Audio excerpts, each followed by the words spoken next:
Cameras are set? Okay. How long are these going? Okay. All twos over here and all singles. Okay. Ready? This script's been around almost as long as you have in Hollywood, haven't you? As far as you know, your career is concerned, you knew it with Lawrence a long time ago.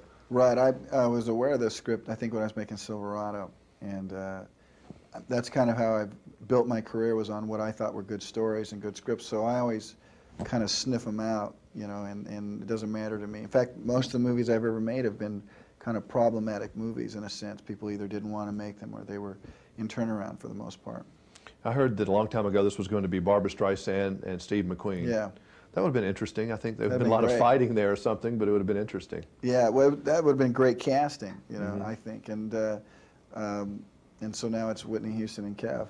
Yeah, I don't know who else could have done this in the ladies. It had to be really a legitimate singer. It couldn't be some actress that you're faking it That's with. what I felt. That's what I felt. And you talk about the experience level, but you know, when you start to ask an actress that's well known, even a popular actress that you like, you know, enjoy, for them to make that jump, that they're that, you know, you always know in some way that it's an acting job. It's not. And because Whitney had never been in a movie, that bridge suddenly, it was like you were actually getting a more in-depth look at her life.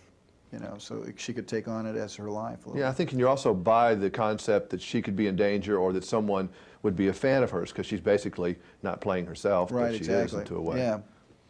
How have you changed really in this 20 years? I was looking back at some old tapes. I saw an old tape we did of Silverado. That's been quite a while. How has Kevin, the actor, and the person changed since you hit town here? Well, you know, we all change. We all go through things, but what's important is what's the same, which is my love of movies, my desire to be in good movies, to you know, wait for them, you know, and try, and that hasn't changed. You know, I've had to deal with things that you know, certain instances you could only dream about because I could never imagine. I got a pretty big imagination, so there are things flying in front of me that I have to deal with, but. You know, hopefully I've, you know, gotten smarter about stuff, and but my basic, the thing that drives me, the thing that's gotten me to right here, is still intact, which is you know, I believe in the movie. I believe more in the script than I do myself. You know, I won't be in a movie that doesn't have a great script. How hard is it getting caught up in all this other stuff? I mean, it's more than just showing up for work. I mean, you've got to plan your career. You have to deal with what you publicize and what you don't. I mean, how much of this is the other stuff? Well, for me, I publicize my movies. If I decide that I'm going to be in them, I publicize them. You know, the day I don't probably won't be because I'm not proud of it. It's just probably because I've just worn out. You know, you think how much can you do? But by that time, I think, you know, my relationship is established with the audience that I'm making movies. They know it. You know, they know. They look in the paper. They try to, you know, is this a good?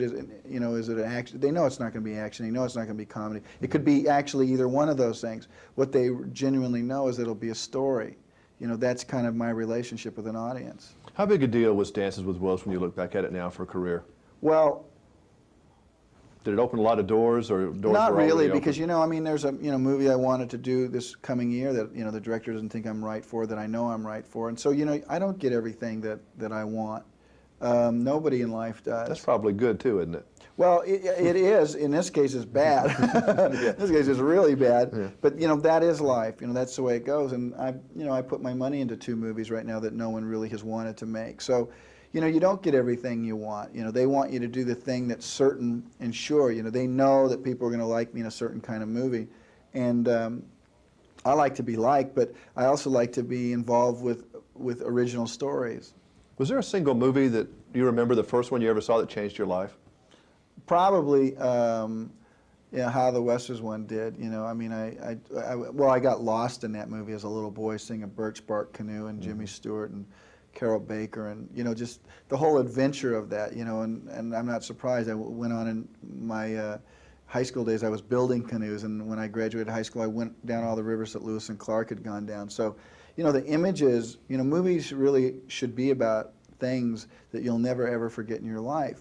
And when you can walk out of a theater and not care about the movie, not think about any part of it, then you really have, I don't want to say failed, but you really haven't tried. Because movies really have to be about something that you'll never ever forget in your life, a moment. a scene.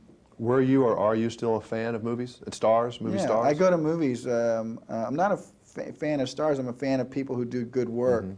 But I go to the movies once a week. You know, I don't really go to premieres. I pay my $6, $7, whatever it is, and I go and I boo at the screen or I say that was great. Did you have a fan that, I mean, somebody that I heard that you liked, Stephen McQueen. Steve was a big kind of a role model for you in a way. Yeah, well, Is that true? you know, he's a kind of guy that did the coolest things, right? You know, he acted the coolest and under pressure and stuff. So when you're a kid, you're always going to respond to those kind of guys. But I responded to the Spencer Tracys and the Gary Coopers and the Newmans and McQueen. So, you know, these guys make up our film history of that traditional leading man who's kind of quiet and in the end says the right thing, does the right thing, and behaves in a way that we wish we could under great stress. Nice talking to you again. Thanks, Jim. Enjoyed the movie. Thanks. Yeah.